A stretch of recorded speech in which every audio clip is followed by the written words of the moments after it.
السلام علیکم ورحمۃ اللہ وبرکاتہ۔ ناظرین، آج ہم آپ کے لیے بیان لائے ہیں پیر اجمل رضا قادری صاحب کا بہت ہی خوبصورت بیان ہے۔ عنوان ہے حضرت سیدنا ابراہیم علیہ السلام اور نمرود کا واقعہ۔ بیان شروع کرنے سے پہلے آپ سے گزارش ہے کہ اگر آپ ہمارے چینل پر نئے ہیں تو ہمارے چینل کو سبسکرائب کیجیے، لائک کیجیے اور شیئر کیجیے تاکہ آپ کو ہمارا رابطہ جڑا رہ سکے۔ شروع کرتے ہیں آج کے بیان کو۔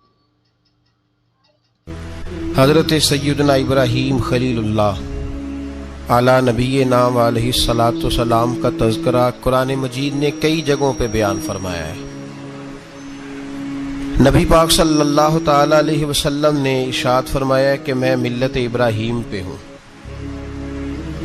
حضرت ابراہیم علیہ الصلاۃ والسلام کے سیرت کو، سوانح کو، ان کی زندگی کے واقعات کو قرآن مجید نے متعدد مقامات پہ بیان کیا ہے۔ انبیاء کرام علیہ السلام 1,24,000 کم و بیش ہوئے، لیکن دین اسلام میں نبی پاک علیہ السلام کی امت میں جو مقام حضرت ابراہیم کا ہے وہ بس انہی کا ہے۔ ان کی زندگی ایک بڑی خوبصورت، بڑی منفرد اور مسلمانوں کے لیے بڑی اسوہ نور دینے والی زندگی ہے۔ نبی پاک صلی اللہ علیہ وسلم نے فرمایا میں اپنے باپ حضرت ابراہیم کی دعا بن کے دنیا میں آیا ہوں۔ اور پھر محبوب پاک سید عالم صلی اللہ تعالی علیہ وسلم نے اپنی امت میں بھی جناب ابراہیم کے طریقے کو جاری رکھا۔ صحابہ نے قربانی کے بارے میں حضور سے پوچھا ما ہذہ الاضحیہ، یا رسول اللہ صلی اللہ علیہ وسلم یہ قربانی کیا ہے؟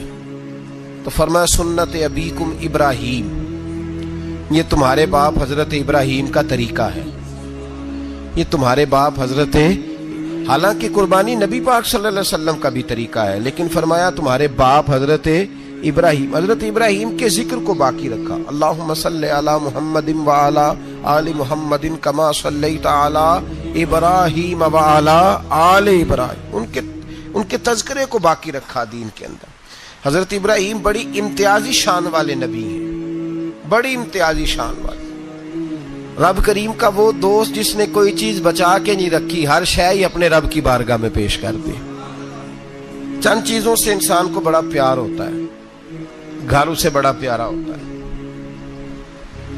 وہ بڑا خوبصورت ہوٹل، 5 سٹار ہوٹل میں رہا، وہ اسلام آباد گیا، کسی سفر پہ گیا تو بڑے اعلیٰ قسم کے اس کو کھانے ملے، بڑی چیزیں ملی، لیکن کبھی دائیں کروٹ کبھی بائیں کروٹ۔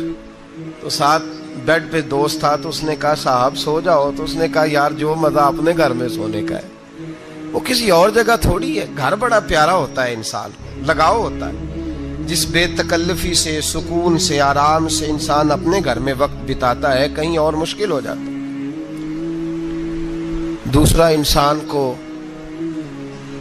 اولاد بڑی پیاری ہوتی ہے، بڑی عجیب شے، نہ ہو تب بھی بڑا دکھ ہے، اور ہونے کے بعد بھی اس کی بڑی آزمائشیں، یہ بڑی ایک میٹھی چیز ہے۔ اولاد ایک بڑا عجیب سا میوہ ہے، پتہ نہیں یہ کس انجیکشن کا نام ہے کہ چھاتی پر چڑھ جائے تو اللہ سکون عطا فرما دیتا ہے، پتہ نہیں کس ٹھنڈی دولت کا نام رب کریم نے اولاد رکھا ہے، بڑی پیاری ہوتی ہے اولاد۔ پھر تیسری چیز انسان کی اپنی جان ہے، اور یہ اتنی قیمتی شے ہے کہ اللہ کریم نے فرمایا کہ اگر تیری گردن پہ کوئی آدمی پستول رکھ کے، تلوار تیرے گلے پہ رکھ کے کہے نا کہ رب کا انکار کر دے ورنہ مار دوں گا، تو فرمایا وقتی طور پہ میری ذات کا انکار کر پر جان بچا جا۔ اگر تم مرنے کے قریب ہو گیا ہے اور حرام شے کھائے بغیر تو بچ نہیں سکتا، مر جائے گا، تو فرمایا چل تو اس طرح کر حرام کھا کے جان بچا، پر جان بچانا فرض ہے، ضروری ہے۔ وطن بڑا پیارا، اولاد بڑی پیاری، جان بڑی پیاری، پر حضرت ابراہیم سے رب کریم نے فرمایا چل ابراہیم کوئی چیز دے، تو کہا یا اللہ تینوں ہی تیرے نام پہ قربان کرتا ہوں، تیری ہوئی ساری، ہر شے تیری۔ حضرت ابراہیم نے دین کے لیے، آپ شہر بابل کے قریب پیدا ہوئے تھے، وہاں سے مصر آئے، مصر سے فلسطین آئے، اور فلسطین سے آ کر کے کعبہ آباد فرمایا۔ زندگی سفروں میں گزری. سفر ایک تکلیف والی چیز ہے, پر حضرت ابراہیم نے وطن چھوڑ دیا, گھر چھوڑ دیا. جان بڑی عزیز ہوتی ہے. اصل میں نا جب انسان جد و جہد کرتا ہے نا دین کے لیے, تو اس کے راستے میں بڑی چیزیں آتی ہیں. کبھی اولاد, کبھی گھر, کبھی باہر, کبھی حکومتیں, کبھی سیاستیں, کبھی چدراہٹیں. اس کے راستے میں بڑا کچھ آتا ہے اور اسے ہر چیز کو فیس کرنا پڑتا ہے. گھر کے اندر بھی جنگ ہوتی ہے اور گھر کے باہر بھی لڑائی ہوتی ہے. یہ آسان ہے ہی نہیں. ہم تو خیر ہتھیار چھوڑ کے پھینکنے والے لوگ ہیں, ہم بھولے بھالے لوگ ہیں. ہم کہتے ہیں میں نے تو کہا تھا مہندی نہ کرو, پر بیٹے نہیں مانے, بھولے جو ہوئے. اسی طرح حالانکہ اگر وہ بیٹا کہے نا کہ ابا جی لاؤ زندگی میں سارا کچھ میرے نام کرو, تو پھر ہم بھولے نہیں ہوتے, اور اس وقت ہم تیز ہوتے ہیں, کہتے ہیں یہ کیسے ہو سکتا ہے, ہاتھ کاٹ کے دے دوں. اس وقت نہیں. دین کے معاملے میں بھولے ہوتے ہیں. بیٹا بد مذہب کے پاس جا رہا ہے تو اس وقت ہم بھولے بھالے ہیں, کوئی عرض نہیں. لیکن اگر وہ اپنی پسند کی شادی کرے ہمیں کراس کر کے, پھر ساتھ ہی ہم تیز ہو جاتے ہیں. تو حضرت ابراہیم نے جب دین کے لیے نکلے تو جد و جہد کی, گھر کے اندر بھی گھر کے باہر بھی. آپ کے والد کا نام طارق ہے, وہ توحید پرست تھے, ایماندار تھے, پرہیزگار تھے. آپ کے چچا کا نام آزر ہے, وہ بت پرست تھے, بت بیچا کرتے تھے. حضرت سیدنا ابراہیم علیہ السلام جب میدان عمل میں نکلے تو حضرت ابراہیم علیہ السلام نے اپنے گھر سے جہاد شروع کیا. لڑنا پڑا. گھر کے اصولوں سے چچا نے جو رواج بنائے ہوئے تھے اس رواج سے ٹکرائے. فرمایا میں اپنے گھر کے اندر یہ بت پرستی نہیں ہونے دیں گا. چچا کو ایک دفعہ نہیں بار بار 100 دفعہ سمجھایا. آپ کا چچا بت بنا کے بیچا کرتا تھا. حضرت ابراہیم علیہ السلام تھوڑے بڑے ہوئے تو کہنے لگا کہ چلو میرے ساتھ, تم بھی بت بیچنے ہیں, ہمارا کاروبار ہے. حضرت ابراہیم ساتھ نکلے تو بت پکڑا ہے. گندے پانی کے اندر اس بت کو ڈبوتے ہیں, کہتے ہیں کسی نے خریدنا ہے تو خرید لو, نہ یہ نفع دے سکتا ہے نہ نقصان دے سکتا ہے. جو اپنا آپ نہیں بچا سکتا تمہیں کیا بچائے گا, خریدنا ہے تو خرید لو. چچا کہنے لگا تو کاروبار چمکا رہا ہے کہ تباہ کر رہا ہے. گھر میں بڑے معاملات خراب ہوئے, جھگڑے ہوئے, لیکن حضرت ابراہیم علیہ السلام ایک منٹ کے لیے بھی اپنے گھر کے اندر بھی کمپرومائز کرنے کو تیار. یہ تھوڑا مشکل میں نے پہلو چھیڑ دیا ہے, یہ تھوڑا مشکل پہلو چھیڑ دیا ہے. بڑا سمجھدار آدمی ہے پر بیوی سے پردہ نہیں کرا سکتا. سیانا ہے, پنچایت کا بندہ ہے, جو اس سے آپ کہیں گے وہ بات یہ سنائے گا, لیکن کہتا ہے نہیں جی میں نے کوشش کر لی ہے. کس قسم کی کوشش ہے صاحب, کیسے ہو گیا؟ حضرت ابراہیم علیہ السلام نے گھر کے اندر سے فرمایا نہیں کرنے دوں گا. گھر کے اندر بھی ٹکرائے. فرمایا تم جو بھی ہو پاش پاش کیا چچا کے اصولوں کو, اور باہر جب نکلے تو صرف علاقے کے چیئرمین سے نہیں ٹکرائے, ایم پی ایم این اے وزیر مشیر سے نہیں ٹکرائے. سپر پاور نمرود دنیا کا واحد حکمران تھا اس وقت, دوسرا کوئی حکمران ہی نہیں تھا. اکیلے حکمران سے جا کر ٹکرائے. کوئی ساتھ فوج نہیں تھی, کوئی ساتھ ان کے طاقت بظاہر دنیا داری کی کوئی نہیں تھی, پر حضرت ابراہیم جا کے ٹکرائے. اور میرے رسول پاک صلی اللہ علیہ وسلم نے سند بیان کی. فرمایا افضل الجہاد کلمۃ الحق عند سلطان الجابر. فرمایا سب سے افضل جہاد یہ ہے کہ تو ظالم بادشاہ کے سامنے کھڑے ہو کے حق بات بیان کر دے. یہ سب سے بڑا جہاد ہے, یہ سب سے افضل الجہاد کلمۃ الحق عند سلطان الجابر, سب سے بڑا جہاد. حضرت ابراہیم کھڑے ہو گئے, سپر پاور سے ٹکرائے. یہاں ہم لوگ حکمتوں کا شکار ہیں, دیکھیں گے, کریں گے, سوچیں گے, اور مولوی صاحب کو ویسے کہتے ہیں آپ پرہیز کریں سیاسی باتوں سے. بھئی اللہ کے ہر نبی نے جا کے وقت کے ظالم حکمران کو لتاڑا ہے, للکارا ہے. یہ تو مشن انبیاء ہے. حضرت سیدنا ابراہیم علیہ السلام نے اس کو جا کے کہا کہ تو جھوٹ بولتا ہے, تو جھوٹا ہے, تو خدائی کا دعویٰ کرتا ہے, تو بہت بڑا ظالم ہے. اور قرآن مجید نے اس ساری بات کو بیان فرمایا. حضرت ابراہیم علیہ السلام سے کہنے لگا میں رب ہوں. تو آپ نے فرمایا میرا رب تو وہ ہے جو زندہ کرتا اور مارتا ہے. تو پھر آپ حق بات بیان کریں گے تو اللہ مارے گا کہ بندہ مارے گا؟ کچھ بھی نہیں ہوتا, کیونکہ زندگی موت کس کے ہاتھ میں ہے؟ اللہ کے ہاتھ میں. زندگی موت اللہ, کچھ بھی نہیں ہوتا. انسان صحیح سمت کا تعین کرے اور صحیح صحیح چلے. حضرت علی شیر خدا سے کسی نے کہا تھا کہ آپ کے بڑی دشمنی ہے، کوئی محافظ رکھ لیں. آپ فرمانے لگے موت خود بہت بڑی محافظ ہے، وقت سے پہلے آتی ہی نہیں. بڑی محافظ ہے وقت سے پہلے. علامہ نورانی رحمۃ اللہ تعالی علیہ کراچی جیسے شہر میں رہا کرتے تھے جہاں گام گام پہ خطرہ تھا. لوگوں نے کہا حضرت اتنے بڑے لیڈر ہو، آپ کی جماعت کی 62 سیٹیں ہوئی قومی اسمبلی میں، ایک ایسا وقت بھی آیا تو کوئی ایک آدمی بندوق والا.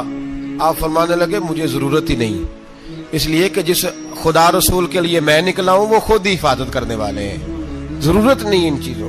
تو بھائی حضرت ابراہیم ٹکرائے اور آپ کا انداز کیا ہے؟ جا کے کہا کہ تو نہیں، خدا وہ ہے جو زندہ کرتا. اور اس نے ایک بیوقوفوں جیسی دلیل دی.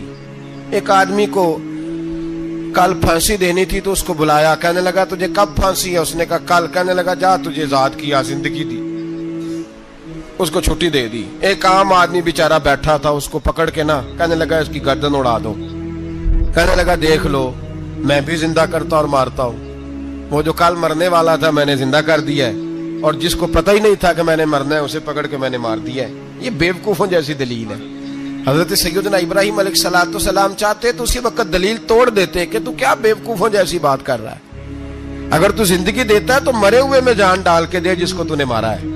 لیکن حضرت ابراہیم نے دیکھا کہ بیوقوف ہے، بیوقوفوں سے بحث نہیں ہوتی، دلیل بدل لی جاتی ہے، ان کی عقل کے مطابق بات کی جاتی ہے. حضرت ابراہیم فرمانے لگے میرا رب وہ ہے جو سورج مشرق سے نکالتا ہے اور مغرب میں غروب کرتا ہے. تو اگر رب ہے تو تو مغرب سے نکال کے مشرق میں غروب کر. فبہت الذی کفر، کافر لاجواب ہو گیا، اس کے پاس اس چیز کا کوئی جواب نہیں تھا. علامہ اسماعیل حقی نے خوبصورت فقرہ لکھا ہے، خوبصورت جان ڈال دی ایک جملہ کہہ کے. حضرت سیدنا علامہ اسماعیل حقی رحمۃ اللہ علیہ فرمانے لگے چونکہ نمرود بیوقوفوں جیسی باتیں کر رہا تھا، اگر وہ یہ کہہ دیتا نا کہ میں سورج کو نکالتا ہوں مشرق سے، میں غروب کرتا ہوں معاذ اللہ مغرب میں میں نکالتا ہوں، تو آپ اپنے رب سے کہیے کہ وہ مغرب سے نکال کے مشرق میں غروب کرے. علامہ اسماعیل حقی فرماتے ہیں رب کریم کی آواز قدرت تھی، مالک حضرت ابراہیم علیہ الصلوۃ والسلام کے اس اگر وہ کہہ دیتا اور حضرت ابراہیم دعا کر دیتے تو رب کریم نے فرشتوں کو تیار بٹھایا ہوا تھا. فرمایا اگر یہ کہہ دے میرے خلیل سے کہ سورج مغرب سے نکال کے مشرق میں غروب کرنا ہے تو تیار رہنا، جس طرح خلیل کہیں گے ویسے ہی کر دیں گے. واتخذ اللہ ابراہیم خلیلا، ابراہیم ہمارا دوست جو ہوا، جیسے کہے گا ویسے کر دیں گے. حضرت سیدنا ابراہیم علیہ السلام کی باتوں کا جب جواب نہ دے سکا، دلیل نہیں بندہ دیتا، پھر لڑائی کرتا ہے، پھر جھوٹے موٹے اعتراض کرتا ہے. دلیل ختم ہوتی ہے تو لوگ ذاتیات پہ اترتے ہیں، کہتے ہیں یہ کھانستا صحیح نہیں، دیکھتا صحیح نہیں. دلیل ختم، اب ذاتیات پہ اترے، کہنے لگے مجھے پتہ چلا ہے کہ یہ فلانی جگہ گیا تھا تو وہاں جا کے اس نے اس طرح کیا ہے. پھر لوگ ذاتیات پہ اترتے ہیں، جب دلیل کا جواب دلیل سے نہیں دے پاتے پھر ذاتیات پر اتر کر حملے کرتے ہیں. حضرت ابراہیم کے دلائل کا جواب نمرود نہ دے سکا تو کہنے لگا کہ اس کو آگ میں ڈال دو. قوم گئی ہوئی تھی ساری، آپ نے بات سنی ہوئی ہے، میں نے صرف اشارہ دینا ہے، میلے پہ. تو حضرت سیدنا ابراہیم علیہ السلام نے سارے بت توڑ دیے، کلاڑا بڑے بت کی گردن پہ رکھا. واپس آئے، کہنے لگے بت کس نے توڑے ہیں؟ تو فرمایا اس سے پوچھ لو جس کی گردن پہ کلاڑا ہے. کہنے لگے یہ تو بول ہی نہیں سکتا. تو فرمانے لگے بڑے بیوقوف ہو، جو بولتا ہی نہیں، سنتا ہی نہیں، اپنا آپ نہیں بچا سکتا، اس کی پوجا کرتے ہو. کہنے لگے پکڑو، دلیلیں ختم ہو گئی، اس کو آگ میں ڈالو. بہت بڑی حویلی 45 فٹ مربع پہ مشتمل ایک حویلی بنائی گئی اور 45 فٹ اونچی. مختلف روایات، علامہ اسماعیل حقی کہتے ہیں کہ 3 مہینے تک نمرود نے کہا کہ اس کے اندر لکڑیاں ڈالو.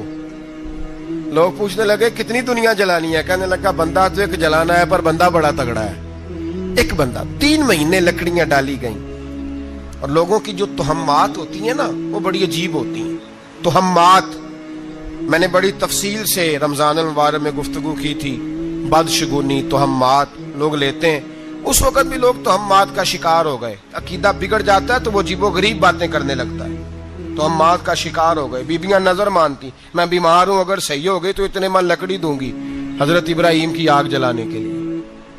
ایک عورت لے کے جا رہی ہے لکڑیاں, تو ایک نیک دل آدمی نے اس سے پوچھا کہاں جا رہی ہو؟ کہنے لگی میں نے منت مانی تھی تو حضرت ابراہیم علیہ الصلوۃ والسلام کو معاذ اللہ جلانے کے لیے لکڑیاں لے کے جا رہی ہوں. تو وہ رب کریم کے بندے کہنے لگے تو ڈھونڈتی رہے گی, تجھے وہ جگہ ملے گی نہیں. وہ بی بی کئی مہینے گھومتی رہی, جگہ ہی نہیں ملی جہاں لکڑیاں ڈالنی, ماری گئی. توہمات کا شکار ہوئے بہت سارے لوگ. توہمات کا بھائی, توہمات دین کے اندر منع ہے. توہمات دین میں کوئی نظر ماننا, کوئی کسی بزرگ کے مزار پہ جا کے سالے ثواب کے لیے کوئی چیز ماننا, یہ تو درست ہوا. لیکن غیر شرعی نظریں مان لینا کہ میں آگ کے گرد چکر لگاؤں گا, میں جناب وہاں جا کے یہ والا تماشا کروں گا, میں دھاگا باندھوں گا, میں رسا کاٹوں گا, میں وہاں گندے ہوں سے پانی پیوں گا, ان کی شریعت اجازت, یہ توہمات ہیں, بدشگونی ہے. دین میں ان کی کوئی گنجائش. آپ نظر ماننے سے پہلے بھی کسی عالم سے رابطہ کریں کہ میں منت مانگنے لگا ہوں تو کیسے ماننی چاہیے, اس کا طریقہ پوچھیں. ایسے ہی غلط چیز کی منت تھوڑی مان لی جائے گی. بہرحال آمدام برسر مطلب حضرت ابراہیم کے لیے آگ جلائی گئی. 45 فٹ اونچی آگ ہے, پرندہ بھی اوپر سے گزرتا ہے تو نیچے گر جاتا ہے جل کے. اتنے دن لگا کے آگ جلائی گئی. اب حضرت ابراہیم کو جلایا جانے لگا ہے. یہاں تو موجیں ہے نا, جو کسی ادارے کا سربراہ ہے اس کے لیے موج ہے, کسی جگہ آفیسر بن گیا تو موج ہے, پیر صاحب کے لیے موج ہے, علامہ صاحب کے لیے موج ہے, خطیب صاحب کے لیے موج ہے. جلنا کس کو پڑتا ہے؟ بحالی کوئی نہیں رہا اللہ ماشاءاللہ. وہ لوگ گزر گئے جو تکلیفیں سہ کے کام کرتے تھے, گزر گیا زمانہ. حضرت سیدنا ابراہیم علیہ السلام کو جلایا جانے لگا ہے تو اب اتنی بڑی آگ ہے تو ڈالیں کیسے؟ شیطان نے تجویز دی کہ منجنیق بناؤ.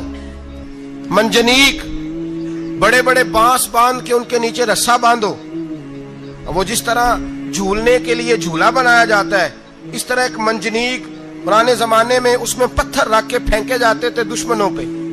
وہ منجنیق بنائی گئی کہ دور سے حضرت ابراہیم کو پھینکیں گے. ہاتھ حضرت ابراہیم کے باندھ دیے, پاؤں مبارک باندھ دیے. پوری زمین پہ ایک نام لینے والا خدا کا, اور اس کو آج رسیوں میں جکڑا ہوا ہے. جب پھینکا جانے لگا نا آگ میں, حوریں رونے لگی, فرشتے تڑپنے لگے, اے اللہ یہ کیا ہونے لگا ہے؟ ایک تیرا خلیل اور وہ بھی آگ میں. فرمایا جاؤ جا کے اس سے کہو اگر تمہاری مدد لیتا ہے تو اسے بچاؤ. ہوا کا فرشتہ آیا, کہا ابراہیم اگر تو کہے. او بھائی, ان چیزوں کو کہانی سمجھ کے نہ سنا کریں, یہ داستان نہیں, یہ وہ طریقے ہیں جو ہمارے رسول نے ہمیں اپنانے کا حکم ارشاد فرمایا ہے. جو عقیدے, یہ وہ نظریات ہیں جو ہمیں اوڑھنے کو کہا گیا. اپنے رب کریم کی رضا پہ راضی رہنے کے یہ وہ خوبصورت مواقع ہیں صوفیاء نے جن کو بنا کر سمجھا کر ہم تک پہنچایا ہے. یہ ہے اہل طریقت کی باتیں. وہ کہتے ہیں یار جس حال میں رکھے راضی رہنا ہے. حضرت ابراہیم علیہ الصلوۃ والسلام کو پھینکا جا رہا ہے, فرشتہ آیا, اے اللہ کے خلیل اگر حکم دو تو اتنی ہوا چلاؤں کہ نمرودی جل جائیں سارے, آگ ان پہ پھینک دی جائے. آپ نے فرمایا تو جا, تجھ سے مجھے کوئی کام نہیں. تھوڑی دیر کے بعد پانی کا فرشتہ آیا, کہا حضور اتنی بارش برساؤں گا کہ آگ بجھ جائے گی. فرمایا تو جا, تجھ سے کوئی کام نہیں. اب جب منجنیق میں رکھ دیے گئے, آگ میں جانے کا لمحہ ہے, تیاری ہے, حضرت جبریل امین حاضر خدمت ہوئے. کہا ابراہیم کوئی حاجت؟ فرمایا تجھ سے کوئی نہیں. کہا چلو مجھ سے نہیں تو رب کریم سے ہی بات کر لو, مجھے پتا ہے میں چھوٹا ہوں, آپ مجھ سے مدد کیوں لوگے, رب کریم سے ہی بات کر لیں. تو حضرت ابراہیم کہنے لگے جبریل یہ بتا, رب کو نہیں پتا اس کا خلیل کس حال میں ہے؟ اسے نہیں پتا میں کس حال میں ہوں, میرے ہاتھ بندے ہیں, پیر بندے ہیں آگ میں, اسے نہیں پتا. بتایا تو اسے جاتا ہے جس سے خبر نہ ہو. تو اگر اسے پتا ہے, اگر وہ جلانے پہ راضی ہے تو میں بھی جلنے کو تیار ہوں, میں تیار ہوں, میں تیار ہوں. اسے کہو ٹھیک ہے.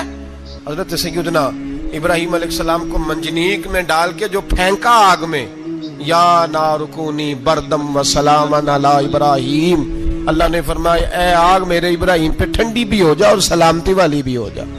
حضرت ابراہیم کو دو فرشتوں نے بٹھا دیا زمین پہ, پھول کھلے ہیں, کونپلیں مہک رہی ہیں, کلیاں خوشبو دے رہی ہیں. حضرت ابراہیم نے سر سجدے میں رکھ دیا, سبحان اللہ